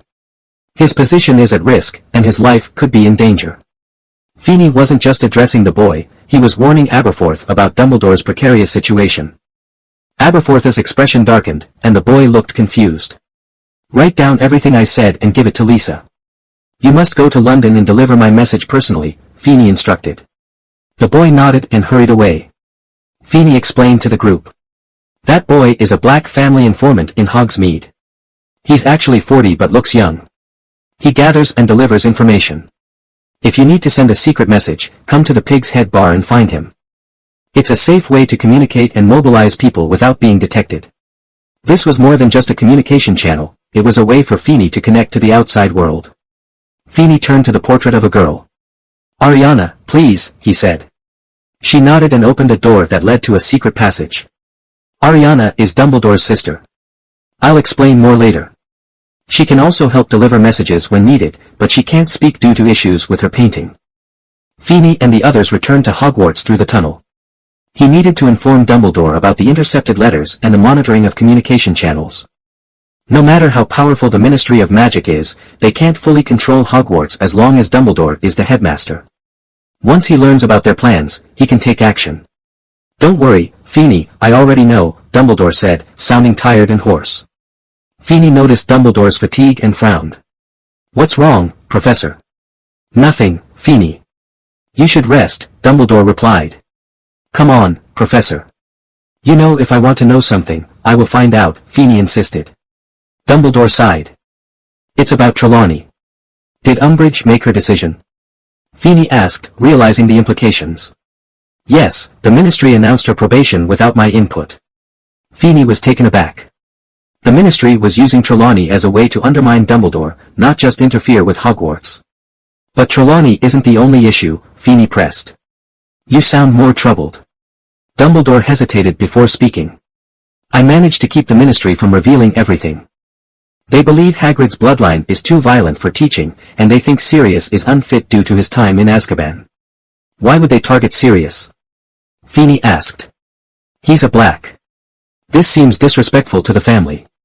Dumbledore nodded. It suggests the Ministry may be trying to remove my influence at Hogwarts. I suspect they're not on our side anymore. Feeney was shocked. So, this really came from Fudge. Is he losing his mind? Perhaps I misjudged him, Dumbledore said, sounding disappointed. He was once my student. Feeney pressed on, but there's more going on, right? If it were just this, the Order could handle it. Dumbledore confirmed, 2 other issues have arisen in the magical world but were kept quiet. What are they? Feeney asked. Azkaban was attacked. Bellatrix Lestrange led the escape, and all the Death Eaters got out. The Dementors also vanished from the island. Feeney frowned. That's serious. Dumbledore nodded. Dementors are unpredictable. They'll follow whoever feeds them. Feeney added, I'm surprised the Ministry hasn't acted on this. Dumbledore continued, and now, vampires and werewolves have allied with Tom. Feeney was stunned. I get the werewolves, but the vampires? Didn't Professor Jonathan intervene? Jonathan hasn't been seen since he disappeared. There are rumors he's dead. His blood is with you, but the vampires are wary of you because of your stance, Dumbledore explained. So, I pushed them into Tom's camp. Feeney said, feeling frustrated. Dumbledore agreed, we need allies. We must reach out to the giants. Hagrid can help since his mother is with them. Feeney nodded. We should act fast. Hagrid is too vulnerable around Umbridge.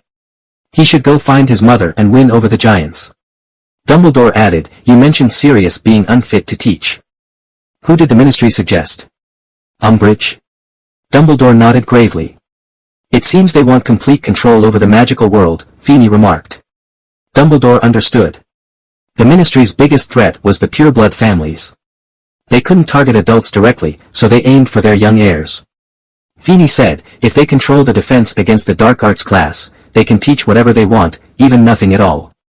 Dumbledore sighed, exactly. The Ministry won't give up. Sirius can stay for now, but he'll only last a year. Feeney thought for a moment. If they want the position so badly, let them have it. Dumbledore looked confused. Think about it, Professor. Sirius can't teach next year anyway. If Umbridge takes over, she won't have the energy for Hogwarts next year. Plus, Sirius can focus on the Order of the Phoenix and investigate Tom's activities. Feeney continued, Harry needs friends and allies. He can train others in combat magic while building those relationships. Dumbledore considered this. You make a good point. I'll speak to Sirius.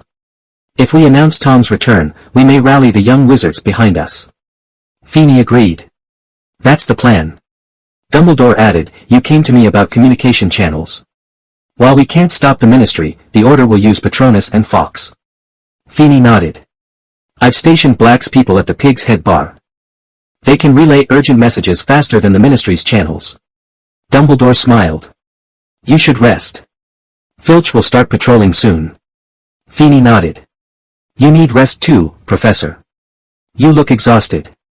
With that, Feeney left the office, planning to inform the Order about the Black family stronghold.